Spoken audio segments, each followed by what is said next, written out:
No one knew his story until an 11-year-old girl walked into his life. Then she uncovers his dark past. The first time Emily saw him up close, he was sitting on that same old bench in Willow Park, the one near the rusting lamppost, where the trees cast long, lonely shadows in the late afternoon.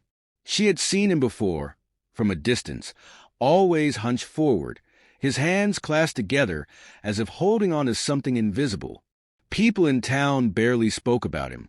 When they did, it was in hushed tones. Just an old man with a past best left alone. Poor soul, but it's better not to pry. But Emily was not the kind of girl who accepted answers without asking the right questions first. That day, she clutched the straps of her backpack, hesitating just a moment before walking up to him.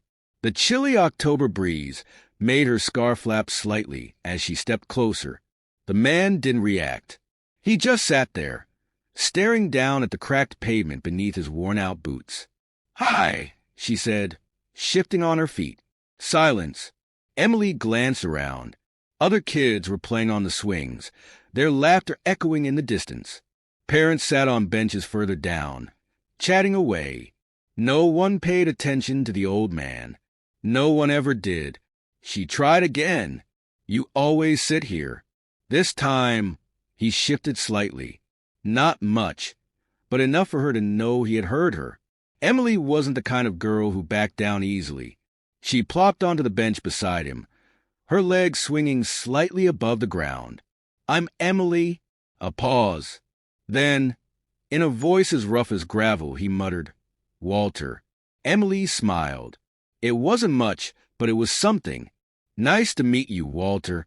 The old man didn't respond, just stared down at his hands. She studied him.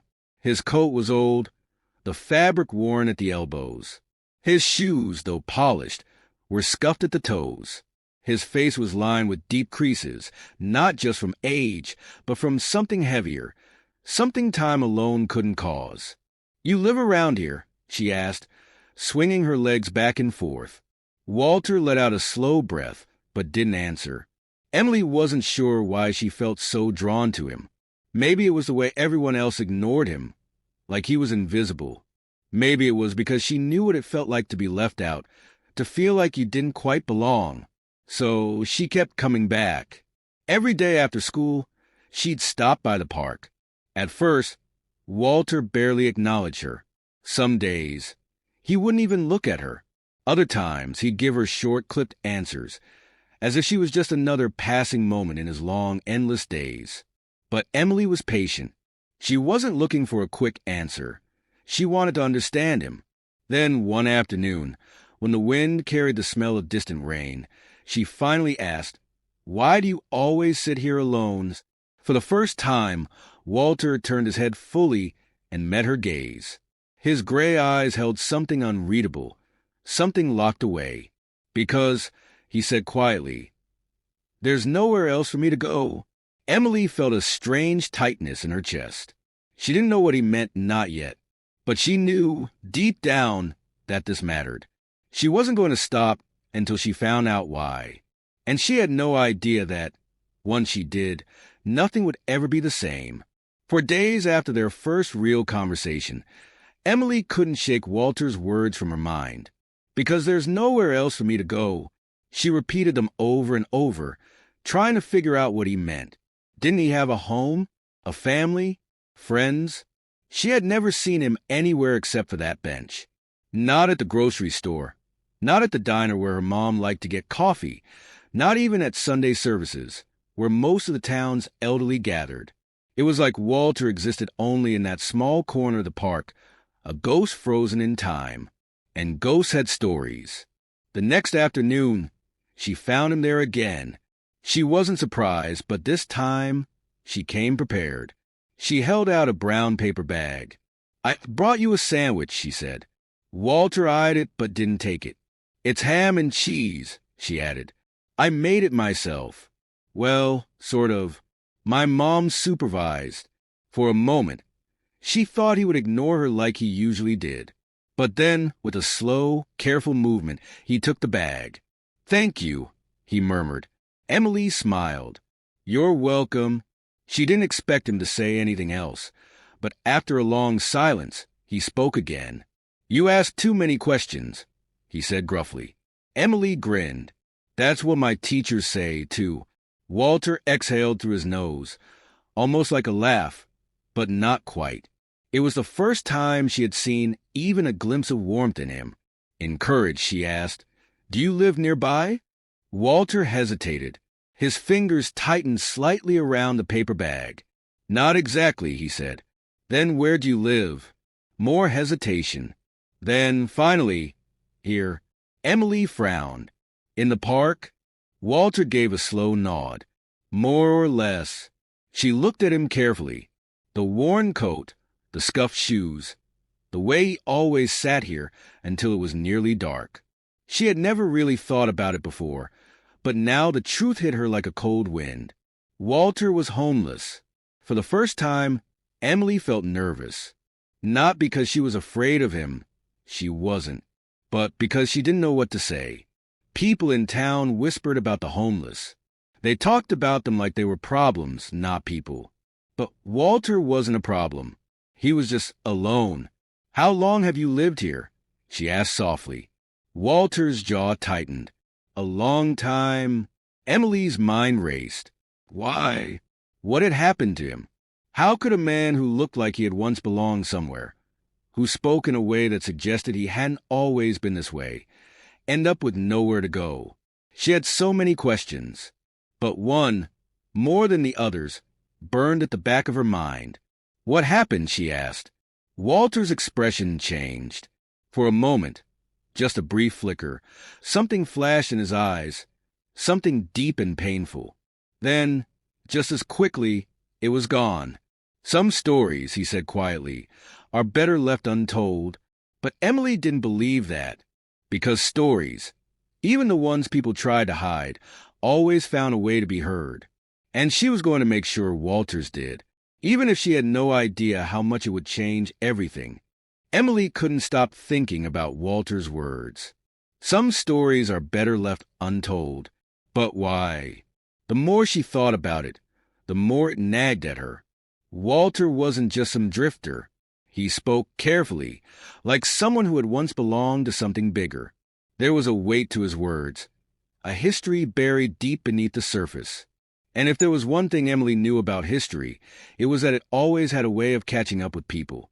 One afternoon after school, she came to the park as usual. But this time, Walter wasn't there. Emily frowned. He was always there. She checked near the swings, then the small picnic area by the pond. Nothing. A weird, unsettled feeling crept up her spine. "Looking for someone?" a voice asked behind her. She turned to see Mrs. Dorsey, the old woman who ran the flower shop on Maple Street. She was holding a paper bag, her gray curls bouncing slightly as she walked toward the bench where Walter usually sat. Yeah," Emily admitted. "Walter." Mrs. Dorsey's face darkened just slightly. "That man again?" Emily straightened. "What do you mean, that man?" Mrs. Dorsey sighed. "People like him don't belong here, sweetheart. The town's been trying to get rid of him for years, but he just won't leave. It's a shame, really." Emily bristled. "He's not hurting anyone." The old woman gave a tight smile. "Maybe not, but some people don't deserve second chances." "Second chances? What did he do?" Emily asked. Mrs. Dorsey hesitated, then shook her head. "It's not my place to say." Emily clenched her fists. Why did everyone talk in riddles when it came to Walter? Before she could ask anything else, Mrs. Dorsey turned and walked away, leaving Emily more confused than ever. She sat on Walter's bench, staring down at the pavement, deep in thought, and then she noticed it. A folded piece of paper, tucked beneath the bench's wooden slats. She hesitated, then reached for it. Her fingers trembled slightly as she unfolded it. 2 words, scrawled in shaky handwriting. "Don't dig." Her heart pounded. Had Walter left this? Or had someone else? She swallowed hard. Something was wrong. And for the first time since she'd met Walter, A part of her wondered if she had made a mistake by trying to uncover his past. But another part, the stronger part, knew she couldn't stop now. Because secrets didn't stay buried forever. And neither did the truth. Emily couldn't get the note out of her head. Don't dig. It wasn't a warning. It was a challenge. Someone didn't want her asking questions, and that only made her more determined to find answers. But where could she start? Walter never talked about himself, and the adults in town either ignored him or acted like he was some kind of threat. Even Mrs. Dorsey, who was usually friendly, had made it clear that she didn't think Walter deserved another chance. Another chance for what? That night at dinner, Emily poked at her mashed potatoes while her mom flipped through the mail. "Mom," she asked hesitantly, "and you've lived here forever, right?" Her mom smirked. "Not forever, but, yeah, long enough. Do you know anything about a man named Walter? The one who stays at the park?" Her mom's fork paused halfway to her mouth. For a moment, she didn't answer. Then, with a small sigh, she set her fork down and looked at Emily carefully. "Honey, why are you asking about him? I see him every day, and I started talking to him. He's nice, just quiet." Her mom's lips pressed together. "Emily, you shouldn't be spending so much time with him. She hesitated. "He's got a past, and not a good one." Emily's stomach twisted. What kind of past? Her mom shifted uncomfortably. "I don't know all the details, but when I was younger, something happened. Something bad. And Walter was at the center of it. People don't forget things like that in a small town." Emily's heart pounded. "Did he hurt someone?" Her mom shook her head. "Not that I know of, but—" She trailed off, as if debating whether to say more. Then, softly, "People used to trust him, and then one day they didn't." Emily swallowed hard. That wasn't an answer. It was another mystery. And now, more than ever, she needed to know the truth. The next morning, Emily woke up with a plan. If no one in town wanted to tell her the truth about Walter, she'd find it herself. At school, she snuck into the library during lunch and searched the old town newspaper archives. The articles were faded, yellowed with age, but they held the history of the town, the parts people didn't talk about anymore. Her fingers skimmed through the headlines. Nothing about Walter. Nothing.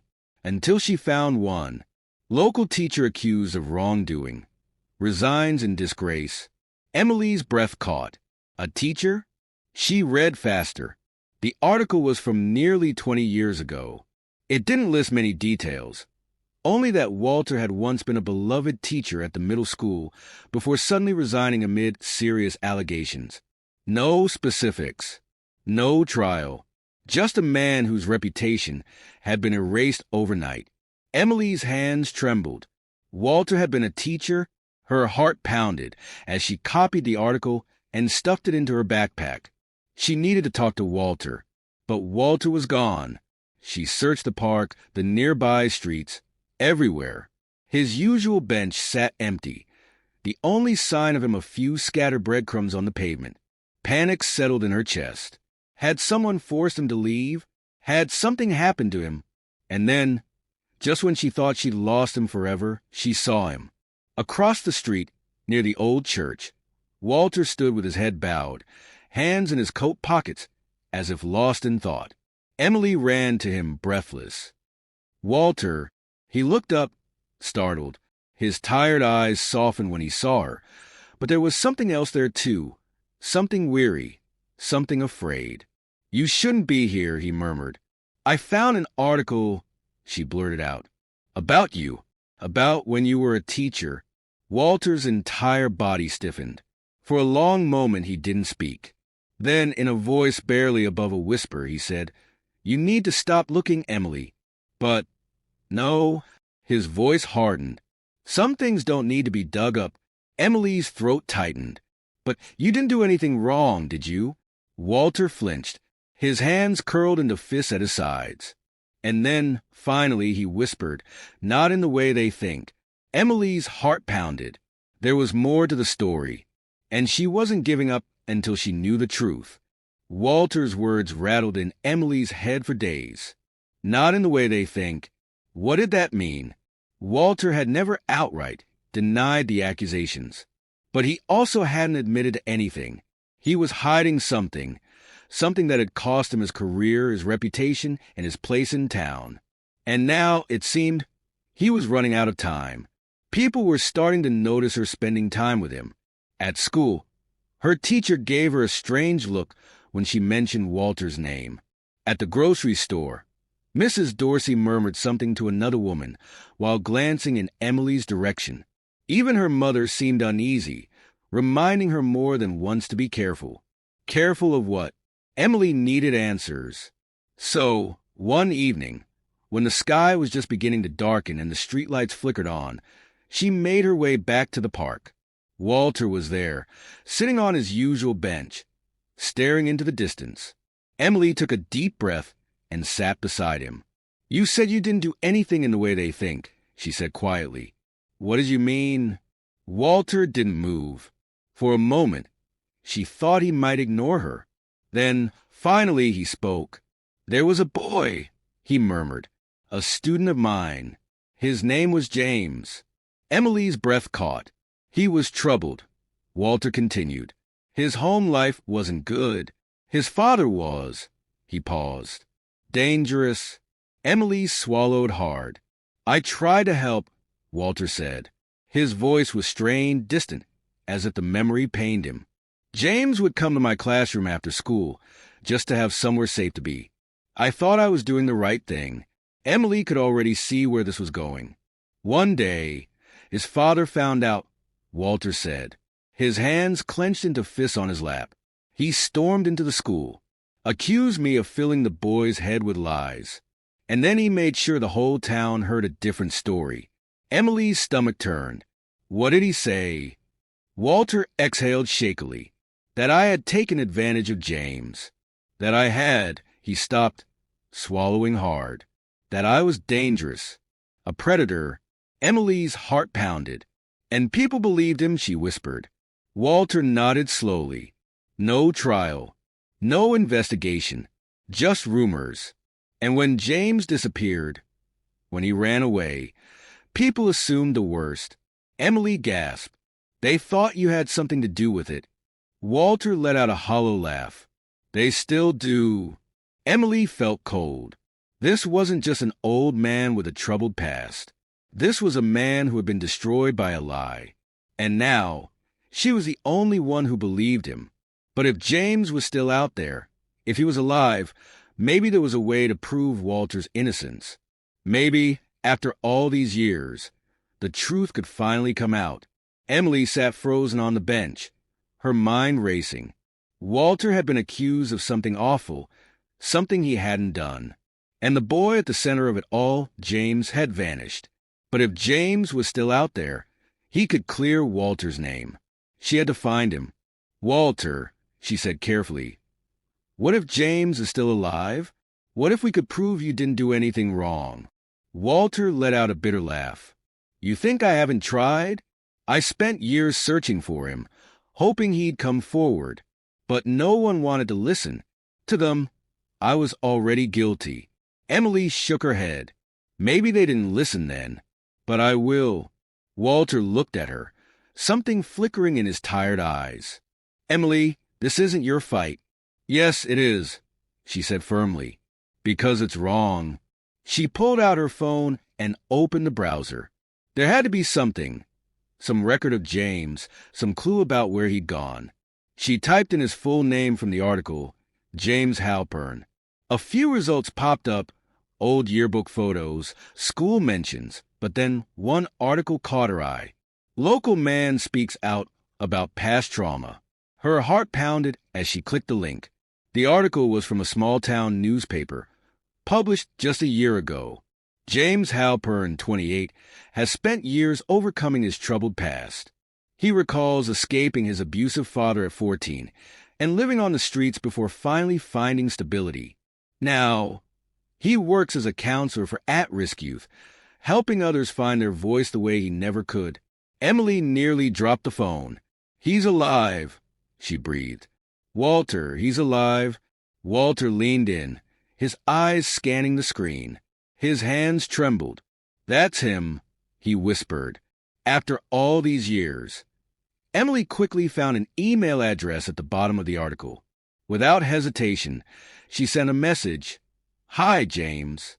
I think you might be able to help someone who once tried to help you. Please, it's important." Then she waited. Minutes passed, then hours, then a full day, then a reply. "Who are you?" Emily's heart raced as she typed back. "Someone who believes Walter never hurt you, but the town still thinks he did. If you're willing, I need your help to set the record straight."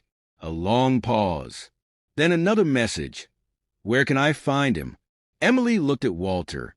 His eyes were filled with something she hadn't seen before. Hope. The truth was finally coming. The day James arrived, the air felt heavier, as if the town itself sensed that something long buried was about to be unearthed. Emily sat beside Walter on the same worn-out bench where they had spent so many afternoons. This time, though, neither of them spoke. They just waited. Walter's hands were clasped together, his fingers interlocked so tightly his knuckles turned white. Emily could see the tension in his face, the fear, the doubt. What if James didn't remember things the way Walter did? What if, after all these years, he still didn't want to speak? Then, from across the park, a man approached. James Halpern was taller than Emily had imagined, his frame lean but strong, his face weathered but kind. His dark eyes swept over the park before landing on Walter. His step slowed. For a long moment, no one spoke. Then, James exhaled sharply and said, "It's been a long time." Walter's voice came out strained. "Yes, it has." Emily glanced between them, her heart pounding. James hesitated before stepping closer. "I didn't think I'd ever come back here," he admitted. "Not after everything." Walter swallowed hard. "Neither did I." James nodded, shifting on his feet. "I read Emily's message. She told me people still think." He stopped, rubbing a hand over his face. "I should have said something a long time ago." Emily sat forward. "It's not too late." James gave her a small, sad smile before looking back at Walter. "You were the only one who ever tried to help me," he said, "and I let them ruin you for it." Walter shook his head. "You were a kid. You were scared. It wasn't your fault." James' jaw tightened. "No, but I should have come back sooner." He looked around, as if seeing the town for the first time in years. "I was so afraid of my father that I ran without looking back. I thought if I disappeared, he couldn't hurt me anymore. I never thought about what it did to you." Walter's eyes glistened. "All that matters is that you're here now." James took a deep breath. "I want to make things right." Emily felt a swell of relief. "Then let's tell the truth," she said. James nodded. The next day, James went to the local newspaper and gave an interview. He told everything: how his father had abused him, how Walter had tried to protect him, and how the town had believed a lie because it was easier than facing the truth. By evening, the article had spread across the community. People whispered in grocery store aisles. Old neighbors shook their heads in quiet shame. The ones who had turned their backs on Walter now had to face what they had done. It didn't happen overnight, but something shifted. And for the first time in 20 years, Walter Fletcher was no longer just a shadow in his own town. The town had always been good at looking the other way. But now, they couldn't ignore the truth staring back at them. James' confession spread fast. The newspaper article was shared online, and soon, people who had once whispered about Walter now spoke of him in hushed, regretful tones. Some stopped him on the street, awkwardly offering words they should have said years ago. Others simply nodded, their guilt evident in their eyes. Walter didn't say much about it. He never cared for apologies, not after so many years of silence. What mattered was that the weight pressing on his chest for 2 decades was finally lifting. He could breathe again. One afternoon, Emily found him sitting outside his house, watching the sun dip below the horizon.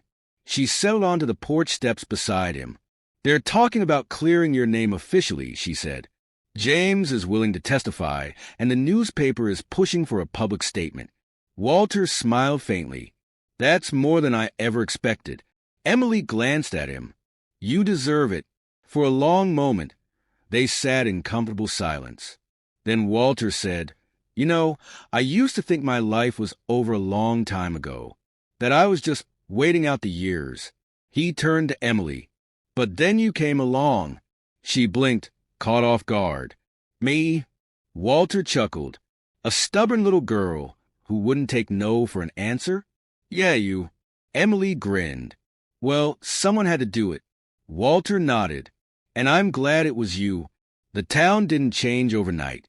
Some wounds cut too deep for quick healing. But little by little, the shadows lifted. Walter started visiting the park again, not just to sit in solitude, but to enjoy the world he had once retreated from. James stayed in touch, visiting whenever he could, making up for lost time. And Emily? She never stopped asking questions, never stopped searching for the truth. Because sometimes the smallest voices were the ones that could change everything.